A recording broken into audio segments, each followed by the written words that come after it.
It is Jamey Eisenberg's start of the week, and it is C.J. Stroud, whose Texans are hosting the Colts. Stroud coming off one of the worst games of his career in a loss at Green Bay. He was under 50%, fewest passing yards in a game, 86, but he has shown that he bounces back after bad performances. 7 straight times he's followed a loss with a win. Jamey's got him 6th on the board this week. Dave 9th, Heath 7th. Sportsline likes him even more than anybody. 5th overall, a top 5 quarterback. So let's get Jamey Eisenberg in here along with Heath Cummings. And Jamey, how much of this is based off just the fact that he's shown that he bounces back from bad performances? Well, I hope he bounces back. Clearly the record speaks for itself, but the statistical performance is going to have to be there. It's really more about the matchup, and he's facing a Colts team that he's basically owned. He's faced them 3 times so far in his career, and all 3 times he's been north of 22.7 fantasy points. I think we'll have another big game from him. The concern would be is what we saw last week without Nico Collins. And Nico Collins obviously not going to play, still dealing with that hamstring injury. I don't care. Colts defense has been beat up by a lot of quarterbacks so far this season. I think we'll see Stroud bounce back in a big way. So you mentioned it, 5 fantasy points last week in that terrible loss against the Packers. He's going to be back to 20-plus points. Should have an opportunity to be close to a top 5 quarterback this week. You mentioned the matchup, and the one thing the Colts have really struggled with is teams that they don't know if they're going to run or pass. If it's a team that doesn't have a quarterback, they can stop the run. If it's a team that can't run, they can stop the pass. They can't handle it. Teams can do both. And that's been kind of the bad thing for Stroud, is when Joe Mixon's been healthy, he's been scoring all the fantasy points. But I think that Mixon actually helps Stroud in this matchup. I agree, Stroud a top 10 quarterback. Not only has Stroud bounced back with victories, but statistically he's been great off losses as well, throwing for over 300 yards a game, 15 touchdowns to just 1 pick coming off losses. And he hasn't had a lot of them. I think only 8 total in his NFL career. Let's move on to starts, and you're actually going to go with a quarterback, Aaron Rodgers, who has a very favorable matchup this week, Jamey, against the Patriots. His best game of the season so far, Chris, was against the Patriots in Week 3. He did not have Devontae Adams there. So what I'm hoping for is you got to shake off the rust game between the 2 of those guys. Now we get the full performance of what these 2 are capable of doing, along with Garrett Wilson. But this Patriots defense has certainly not been a stumbling block for a lot of quarterbacks so far this year, unless, of course, you get the run game going, which the Jets have just decided they're going to be, I don't know, we'll run here, we'll run there. Not really consistent with their backs in terms of how they're using Breece Hall. But this is a game where Aaron Rodgers, I think, gets to get comfortable with his receiving core. So I like the outlook for him in this matchup. Does have the ability to be a number 1 quarterback this week. Javonte Williams has the easiest matchup on the table. You saw a great game from him last week against the Saints. You get another great game from him this week against the Panthers. Rachaad White has 2 things going for him: a beat-up receiving core and Bucky Irving now banged up. So Irving did not practice again on Thursday, dealing with the toe injury. If he's out, then we get Rachaad White and Sean Tucker going from the 3-headed monster to a tandem. But also with the receivers being banged up, no Mike Evans, no Chris Godwin, you're going to see Rachaad White involved in the passing game. We saw it last week, 6 catches in the loss against Baltimore. He's going to be one of, if not the best pass catchers for Baker Mayfield until these receivers get healthy, and we know one is not coming back in Godwin. So going to be a big role for Rachaad White moving forward. I saw Waddle in there. You think Tua's going to hit the ground running this week? I think it's going to be all systems go. You saw what Tyreek Hill said yesterday. He's like, we're back, baby. Why would you not trust these guys based on what we've seen? Waddle in Week 1, 16 PPR points against Jacksonville. This Cardinals defense should not scare any of the Dolphins or their fantasy managers. We've seen a really big difference until this year that Tyreek could still perform with the backup quarterback, but Jalen Waddle's numbers have been hugely different. He is a must-start top 20 wide receiver whenever Tua is healthy, and he's somebody you can just forget about when Tua is not there. Tua's back, start Waddle. All right, taking a look at Heath's starts, and how about Bo Nix on top of things? Wow. Got to be the matchup, right?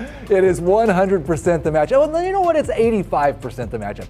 Speaking of the matchup, this Carolina defense has allowed 5 of 7 quarterbacks to score at least 20 fantasy points, and they allow teams to just score a lot of points. And you see that reflected in the Broncos team total, 25.5.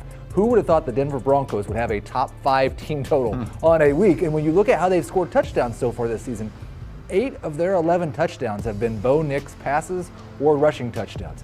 He is actually tied for 3rd amongst quarterbacks in red zone rush attempts. So Bo Nix, a very good chance to get 2 touchdowns here. He's got at least 60 rushing yards in each of his last 2 games. Top 12 quarterback for Bo Nix. Did not think I'd be saying that this year. Didn't think I'd be saying that Kareem Hunt is a must-start running back either, but he's playing the Raiders, who have been absolutely awful against the run. Hunt, 22 and 27 rush attempts in the 2 games since he came back. They are treating him like they don't have to have him last that long because Pacheco's coming back. I don't know how long he can hold up to this workload, but for as long as he's healthy and Isaiah Pacheco is out, you start Kareem Hunt. And I think you start Amari Cooper, man. What he did on 18 snaps last week in his first outing with Josh Allen. Should know more of the offense this week. Could be a top 12 wide receiver rest of season. The other thing I like about Bo Nix, it might be of all the stuff that we've done through 7+ weeks, the boldest call on our site.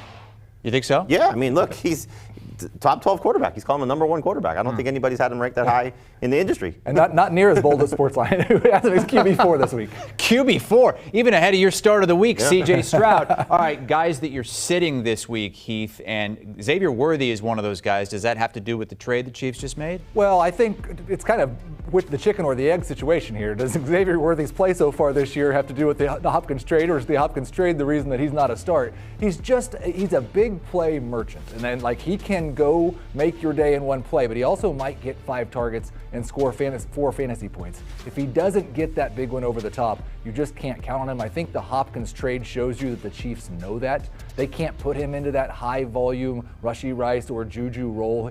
Maybe you can do that with DeAndre Hopkins after a couple of weeks. Worthy, if you have to start him as a flex, I think there's upside there. It's kind of the same thing with Raheem Mostert. Really expect Devon Achane to be the lead back and clearly the passing downs back for the Dolphins.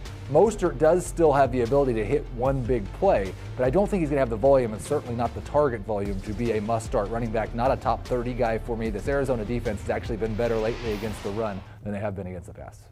I think the one thing that's interesting is Raheem Mostert, just because I think it's all systems go, just for Miami. And I get what you're saying, Devon Achane should be the lead guy and all those things, but we saw 30 carries for Mostert in his last 2 games. Granted, last week 11 carries. He lost a fumble. It was a little rough. I can't see Arizona stopping the Dolphins offense, and he's got those goal line potential. So I don't think you rush him back in your starting lineup, but at least a flex for Mostert. I'm moderately excited to use him. All right, Jamey sits at the very top of this is Baker Mayfield, which is not surprising considering who he does not have this week. And for the next 3 weeks, you're not going to have Evans or Godwin, who's done for the year. But is this something where if you've got him, you might not use him the rest of the year? I hope not the rest of the year. Hopefully we get some strong performances. And this game still has the potential to be a shootout. Remember what happened the last time these 2 teams met when, one of the guys that he has sitting, Kirk Cousins, went for over 500 yards. Now Mayfield needs a lot of help to get there, to keep up with it, but he still makes plays with his legs. I think what did Adam Mazer say? He's the #1 quarterback in rushing and passing touchdowns combined. Yeah. So he's got the ability to still make some plays with his feet. But until you see it in one game without Evans, without Godwin, it's just tough to trust. So I'm hoping Jalen McMillan steps up. I'm hoping Cade Otton continues to perform at a high level, and Rachaad White. But I think just if you can avoid Baker Mayfield, you do so. Nick Chubb's going to be touchdown dependent against the Baltimore run defense. That's been one of the best in football. Tony Pollard taking on the Detroit defense. That's number 3 in fewest fantasy points allowed to the position. He was miserable last week in the first game with Mason Rudolph. I don't think he's a slam dunk must-start guy.